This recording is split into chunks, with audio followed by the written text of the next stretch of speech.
непостижимото на Бранимир Тасков открехна за мен вратите към един нов свят, който досега за мен е бил мистичен, неопознат, и постепенно с тази книга си дадох възможност да достигна няколко крачки да вляза в този свят. Няколко неща съм си отбелязала като важни за мен, които достигнаха много дълбоко в душата ми, а именно идеята за справедливо и за несправедливо. Много често сме си говорили и с самия автор Бранимир за това какво е справедливо и какво е несправедливо спрямо моята индивидуална гледна точка и колективната гледна точка. Говорили сме си много често и за Бог, и къде е мястото му в света, и къде ние се намираме спрямо него, и какво е всъщност Бог. От книгата всъщност успях също и да осъзная, че любовта и уважението към самия себе си е изключително важно нещо, защото без това просто душата остава празна и не е успяла да намери хармонията, към която се стреми. Също така, записването на сънищата също беше интересна част за мен, защото като дете съм си записвала сънищата без особена цел и причина, но благодарение на книгата осъзнах, че това е много важно и е хубаво упражнение и вероятно ще продължа да го правя като възрастен човек.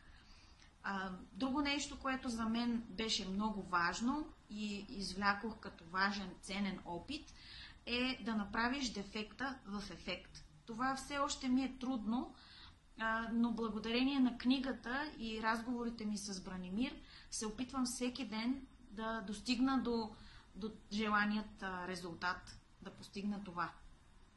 И не на последно място, пак казвам, с Бранимир сме си говорили много често, но и в книгата много прозрения успях да достигна до тях, именно мислите като преобразователи. И това как мислите създават света около нас. И как мислите могат да преобразуват и да променят света около нас. Има куп други неща, които за мен бяха много важни прозрения и си направих много изводи и съм си отбелязвала много неща в тази книга, но тя е много ценен източник на информация, дава много ценни съвети и упражнения за хармония между душата и тялото и най-вече хармония с самия себе си и оттам нататък да постигнеш хармония и с света.